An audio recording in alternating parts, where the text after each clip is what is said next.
Hello friends, कैसे हैं आप सब। उम्मीद करते हैं आप अच्छे होंगे। आज फिर से आपके बीच एक वीडियो लेकर आए हैं और जो कि काफ़ी important examination point of view से। आज हम लोग क्लास 12 के इंग्लिश बुक के एक बहुत important chapter A pinch option of के कुछ इंपॉर्टेंट ऑब्जेक्टिव को देखेंगे। आप वीडियो को अंत तक देखें और यदि आपको वीडियो अच्छा लगता है तो लाइक और शेयर करना ना भूलें।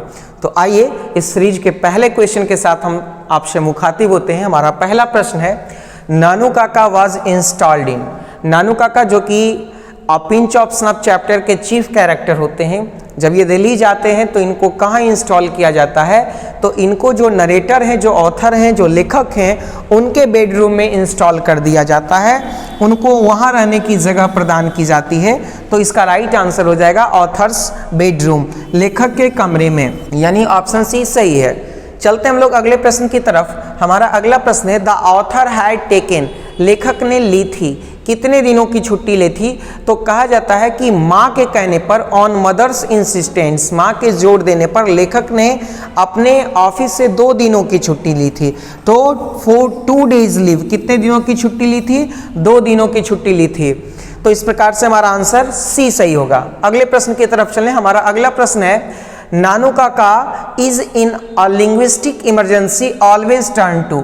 देखिए, कोई भी आदमी जब उसको वोकैब की कमी होती है या सेंटेंस की कमी होती है तो अपनी मातृभाषा में आ जाता है। तो आदमी जनरली टेम्पर में, गुस्से में या लैक ऑफ वोकैब के कारण जो है वह मातृभाषा मदर टंग का प्रयोग करता है।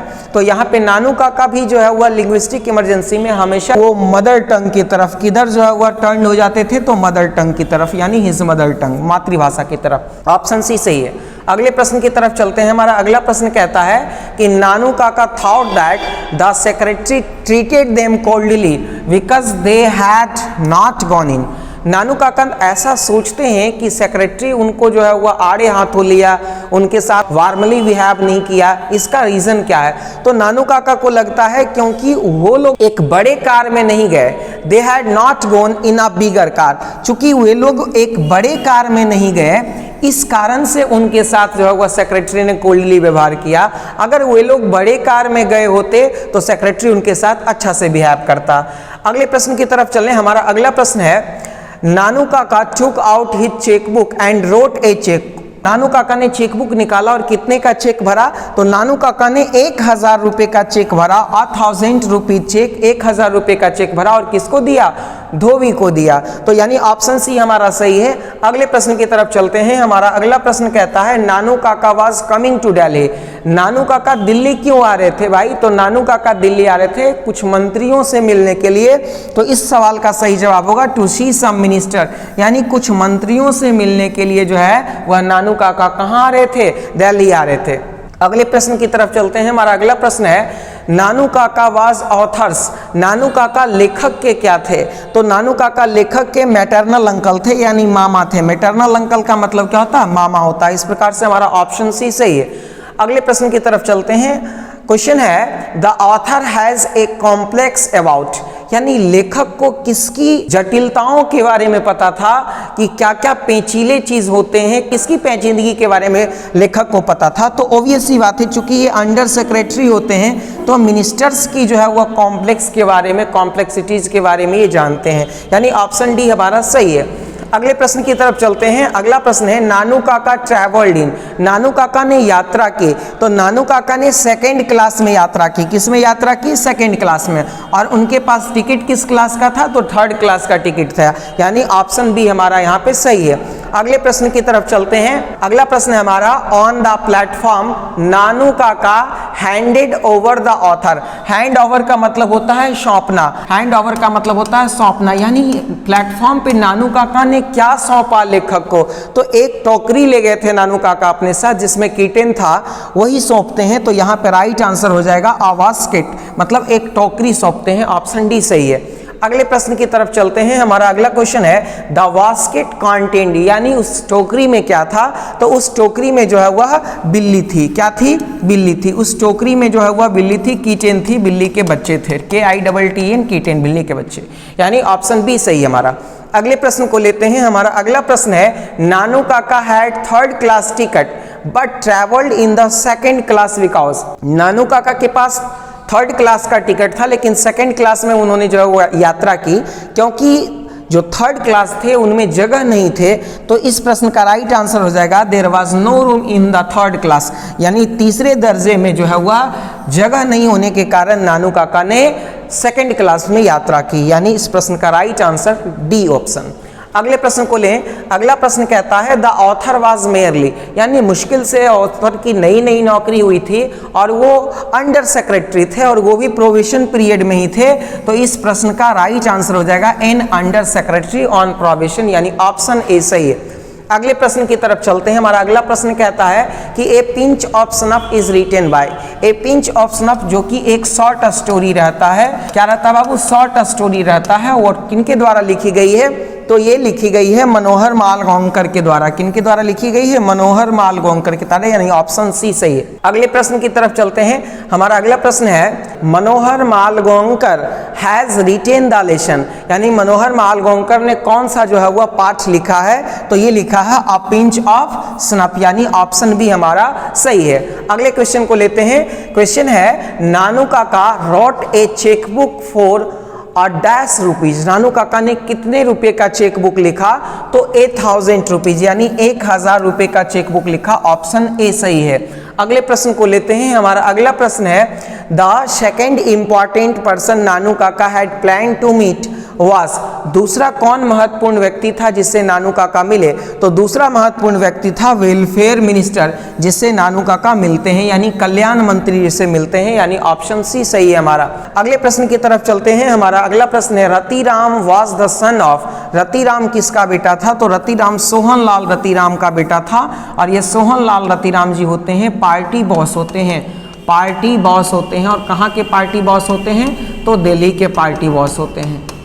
तो इस प्रश्न का राइट आंसर हो जाएगा ऑप्शन नंबर बी। अगले प्रश्न की तरफ चलते हैं। हमारा अगला प्रश्न है dash is a humorous story, कौन एक हास्यास्पद कहानी है, तो एक पिंच ऑफ स्नफ जो है वह काफ़ी हास्य कहानी है, जिसमें कि रीडर्स के जो है इंटरटेनमेंट का काफ़ी ध्यान रखा गया है, ऑप्शन सी सही। अगले प्रश्न की तरफ चलते हैं। अगला प्रश्न है हमारा there is nothing like honesty was said by, यह लाइन पिंच ऑफ स्नफ से लिया गया है, जिसमें नानू काका धोबी को ये बातें जो है एड्रेस करते हुए कहते हैं, और ये लाइन कहा गया है नानू काका के द्वारा, यानी ऑप्शन ए हमारा इस प्रश्न का सही होगा। अगले प्रश्न की तरफ चलते हैं। क्वेश्चन है dash was coming to visit the narrator's family, narrator's family को विजिट करने के लिए कौन आ रहे हैं, ऑब्वियस सी बात है नानू काका नरेटर्स फैमिली में आ रहे हैं विजिट करने के लिए, और 2 से 3 दिन ये रुकने वाले हैं यहाँ। अगले प्रश्न की तरफ चलते हैं। हमारा अगला प्रश्न है dash went to the minister in Jodhpuri coat, कौन जो है वह मंत्री जी के यहाँ जोधपुरी कोर्ट में गए, तो लेखक ने जोधपुरी कोट और ऑरेंज कलर का टर्बन पहन रखा था, ये जोधपुरी कोट व्हाइट कलर का और ऑरेंज कलर का टर्बन पहन करके गए थे। तो यहाँ पे राइट आंसर हो जाएगा इस प्रश्न का मनोहर मालगांवकर, सी ऑप्शन सही है।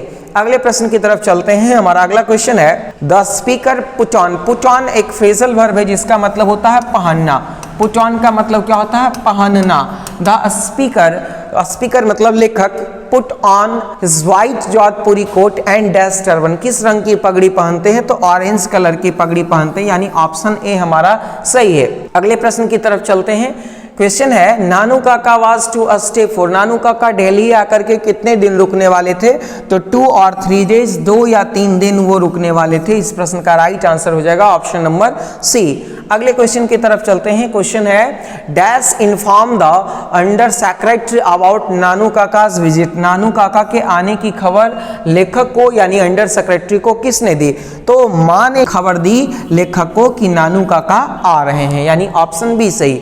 अगले प्रश्न की तरफ चलते हैं। क्वेश्चन है Nanu Kaka was related to the narrator as he was his mother's, Nanu Kaka जो है वह लेखक से किस प्रकार से संबंधित थे, वह जो है वह उनकी माँ के क्या थे, तो उनकी माँ के भाई थे, यानी निश्चित रूप से उनके मैटरनल अंकल यानी मामा लगेंगे। इस प्रश्न का राइट आंसर हो जाएगा ऑप्शन नंबर सी। अगले क्वेश्चन की तरफ चलते हैं। क्वेश्चन है dash is the main character of the story a pinch of snuff. A pinch of snuff chapter के जो पार्ट हैं, जो शॉर्ट स्टोरी, उनके चीफ कैरेक्टर हैं कौन? नानू काका, मुख्य पात्र हैं नानू काका। ऑप्शन ए सही है। अगले प्रश्न की तरफ चलते हैं। अगला क्वेश्चन है Nanu Kaka has a unique quality of telling. Nanu Kaka के पास जो है वह कौन सा विलक्षण गुण था? तो नानू काका के पास विलक्षण गुण था झूठ बोलने की और अपनी चतुराई का जो है वह, अपने विट का, अपने ह्यूमर का प्रयोग करना। तो नानू काका के पास जो है वह बहुत अच्छा जो है वह अनुभव था, यूनिक क्वालिटी था झूठ बोलने की, यानी ऑप्शन सी सही है। अगले प्रश्न की तरफ चलते हैं। क्वेश्चन है Nanu Kaka handed over a cheque of 1000 rupees to a. Nanu Kaka ने जो 1000 रुपए का चेक काटा था वो किसको हैंड ओवर किया, किसको सौंपा? ऑब्वियस सी बात है, उन्होंने जो है वो धोबी को सौंपा था, यानी ऑप्शन बी सही है यहाँ पे। अगले प्रश्न की तरफ चलते हैं। अगला प्रश्न हमारा है Nanu Kaka portrayed himself as the hereditary astrologer of the Maharaja of Ninnaur. यानी नानू काका जो है वह अपने आप को इस प्रकार से प्रस्तुत करते हैं कि निन्नौर महाराज के दरबार में वंशानुक्रम जो है वह क्या है, खगोलविद है। इस प्रकार से अपने आप को वो रिप्रेजेंट करते हैं। तो दोस्तों उम्मीद करते हैं कि ये वीडियो आपको काफ़ी अच्छा लगा होगा। यदि ये वीडियो आपको अच्छा लगा है तो आप लाइक और शेयर करना ना भूलें। इसी तरह से आप अपने चैनल पे प्यार लुटाते रहिए। बहुत बहुत धन्यवाद। Thank you so much.